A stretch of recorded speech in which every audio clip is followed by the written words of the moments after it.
Friends, कैसे हैं आप सभी। आज की वीडियो में हम इस चैप्टर में क्वेश्चन प्रैक्टिस करेंगे। क्या करेंगे? क्वेश्चन प्रैक्टिस करेंगे, क्योंकि इस चैप्टर के जितने भी थ्योरेटिकल वाले पार्ट्स थे उनको हमने समझ लिया है। ठीक है, पढ़ लिया है। अगर आपने नहीं समझा है इस चैप्टर को तो आप हमारे चैनल पे जाकर के वीडियोस को देख करके इस चैप्टर को समझ सकते हैं। बस ये चैप्टर खत्म हो जाए तो हमारे चैनल पे जो सेपरेटली प्लेलिस्ट बनी है क्लास 9 मैथ सब्जेक्ट के लिए, उसमें ये चैप्टर के जो वीडियोस हैं वो अपडेट हो जाएंगे उस प्लेलिस्ट में। ठीक है ना। तो बिना किसी तरीके शुरू करते हैं इस वीडियो को और श्री गणेश करते हैं इस क्वेश्चन प्रैक्टिस का इस चैप्टर का। ठीक है ना। तो इस क्वेश्चन प्रैक्टिस को शुरू करने से पहले मैं आपको दो इंपॉर्टेंट पॉइंट्स बताना चाहूंगा जिससे रिलेटेड क्वेश्चन बन सकते हैं आपके क्लास 9 में आने वाले एग्जाम में। ठीक है ना।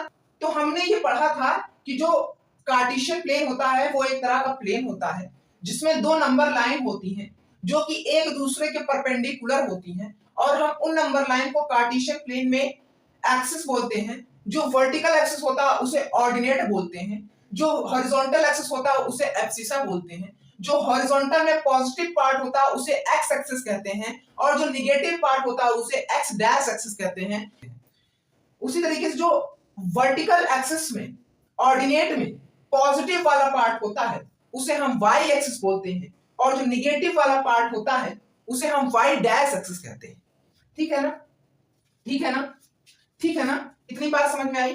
फिर हमने ये भी पढ़ा था इस चैप्टर में क्वाड्रेंट के बारे में। ये जो आपको चार एरिया दिख रहे हैं, इन्हीं चार एरिया को हम कार्टेशियन प्लेन में क्वाड्रेंट कहते हैं। ये क्वाड्रेंट नंबर 1 होता है, ये क्वाड्रेंट नंबर 2 होता है, ये क्वाड्रेंट नंबर 3 होता है, और ये क्वाड्रेंट नंबर 4 होता है। ठीक है ना। इतनी बात हमने समझी थी। और हाँ, ये जो बीच वाला होता है सेंटर इन दोनों नंबर लाइन का, जहां पे ये दोनों इंटरसेक्ट करती हैं एक दूसरे को, उसे हम ओरिजिन कहते हैं। क्यों? क्योंकि ये जो पॉइंट होता है इससे हम रिप्रेजेंट करते हैं 0 0,0 से, क्योंकि जो इसका एब्सिसा होता है वो भी 0 होता है और जो ऑर्डिनेट होता है वो भी 0 होता है। तो इसलिए ओरिजिन, आपसे ये भी क्वेश्चन पूछ सकता है मल्टीपल चॉइस क्वेश्चन में कि जो ओरिजिन होता है उसका कोऑर्डिनेट क्या होता है। ये जो है ना, कोऑर्डिनेट इसे कहते हैं। ठीक है ना। पॉइंट को जिससे हम रिप्रेजेंट करते हैं इस तरीके से उसे हम कोऑर्डिनेट बोलते हैं ना। तो आपसे ये क्वेश्चन पूछ सकता है कि ओरिजिन का क्या कोऑर्डिनेट होता है, तो आपको ये बताना है 0,0। आपसे ये भी पूछ सकता है कि ओरिजिन का एब्सिसा और ऑर्डिनेट क्या होता है, तो ओरिजिन का एब्सिसा भी 0 होता है, ओरिजिन का ऑर्डिनेट भी 0 होता है, दोनों 0 होते हैं ना। तो इतनी बात आपको क्लियर हुई। लेकिन इन सबसे हटके एक और इंपॉर्टेंट बात है, एक नहीं दो इंपॉर्टेंट बात है। पहली इंपॉर्टेंट बात कि सभी पॉइंट्स जो एब्सिसा में हो, सभी पॉइंट्स जो एब्सिसा में हो उनका जो ऑर्डिनेट होता है वो 0 होता है। क्या मतलब? मैं समझ नहीं पाया भैया, मैं भी नहीं समझ पाया, मैं क्या बोल गया, तो एक बार फिर से समझो। अगर मान लो एक पॉइंट है ये एब्सिसा पर है, यानी इसका एब्सिसा क्या है? 3 है ना। इसका एब्सिसा क्या है? 3 है। तो इसका ऑर्डिनेट क्या होगा? 0 होगा, क्योंकि एक भी यूनिट ऊपर नहीं गया है ना। तो वही मैं कहना चाह रहा हूं कि इसी तरीके से जितने भी पॉइंट्स हो, अगर वो नंबर एब्सिसा पर है तो उनका जो ऑर्डिनेट होगा वो 0 होगा। इसी तरीके से इसका उल्टा है दूसरा पॉइंट, क्या कि सभी पॉइंट जो ऑर्डिनेट पर हो उनका एब्सिसा 0 होता है। मैं समझ नहीं पाया, अरे समझाया तो था इसी तरीके से, इसी का उल्टा कर दो बस। जैसे मैंने ये पॉइंट बनाया, ठीक है ना, तो इसका ऑर्डिनेट कितना हुआ? 0 से -2 का -2। एब्सिसा कितना हुआ? एब्सिसा कितना हुआ? 0 हुआ। क्यों? क्योंकि ये एक भी यूनिट ऑर्डिनेट से दूर नहीं हुआ है। तो यही मैं कहना चाह रहा हूं कि सभी पॉइंट जो ऑर्डिनेट पर हो उनका एब्सिसा हमेशा 0 के बराबर होगा। एक बार फिर से दोनों पॉइंट को एक बार फिर से कंक्लूजन में बता दे रहा हूं।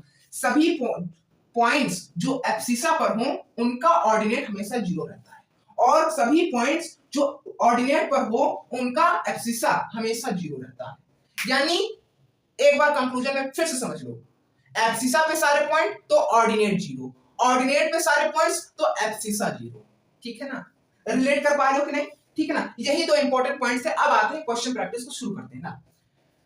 तो सबसे पहले क्वेश्चन ये उठता है इस कार्टेशियन प्लेन में, मैं ये उठाता हूं कि ये जो एम पॉइंट है आपको दिख रहा है, ये जो एम पॉइंट है इसका एब्सिसा और ऑर्डिनेट बताइए।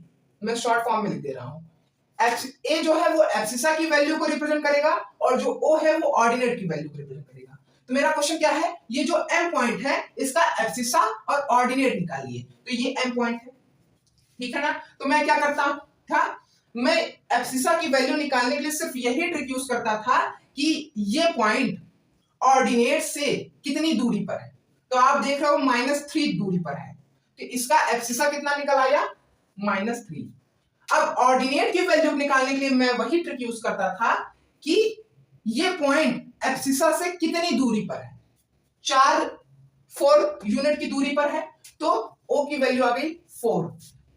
तो एक क्वेश्चन सॉल्व हो गया। हाँ, अब मेरा दूसरा क्वेश्चन ये कहता है कि इस M पॉइंट का कोऑर्डिनेट बता दो। कोऑर्डिनेट मतलब A, O। समझ रहे हो ना। जिसने इस वीडियो की जस्ट पिछली वीडियो को देखा है वो समझ जाएगा कि A, O कहना क्या चाह रहा है। समझ गए ना। A की वैल्यू को और O की वैल्यू को इस जगह पे लिख दो ना, ब्रैकेट बनाया, A, O लिख दिया, ठीक है ना। अब जब पॉइंट वैल्यू को इनकी जगह पे रखूंगा तो मुझे क्या मिलेगा, ब्रैकेट के अंदर -3, 4। यही आपका हो गया कोऑर्डिनेट M पॉइंट का, ठीक है। इसी तरीके से अब आता है अगला आपका B पॉइंट। B पॉइंट में मैं वही सेम क्वेश्चन उठाता हूं कि इसका एब्सिसा और इसका ऑर्डिनेट निकालिए। तो एब्सिसा निकालने के लिए मैं क्या करता था कि ये जो पॉइंट है, ये जो पॉइंट है ये ऑर्डिनेट से कितनी दूरी पर है। तो ऑर्डिनेट है यहां, ये पॉइंट है यहां, तो कहां कितनी दूरी पर है, 4 यूनिट की दूरी पर। तो A की वैल्यू कितनी निकल आई, 4। अब अगला आता है O यानी ऑर्डिनेट की वैल्यू। ऑर्डिनेट की वैल्यू मैं कैसे निकालता था कि ये पॉइंट एब्सिसा से कितनी दूरी पर है। एब्सिसा तो यहां है और पॉइंट यहां है, कितनी दूरी हुई, 3 यूनिट की दूरी, यानी O की कितनी निकल आई वैल्यू, 3। अब मैं वही सेम क्वेश्चन फिर से कह रहा हूं कि इस पॉइंट, इस B पॉइंट का कोऑर्डिनेट बता दो। कोऑर्डिनेट मतलब ब्रैकेट में A, O, समझ गए ना। ब्रैकेट में A, O वैल्यू रख दो तो क्या बनेगा, ब्रैकेट में 4, 3। समझ गए ना। इसी तरीके से आपको इस पूरे कार्टेशियन प्लेन को आपको सॉल्व करना है ना। चौथा वाला मैं आपको होमवर्क देने वाला हूं, बस ये लास्ट में आपको करवा रहा हूं।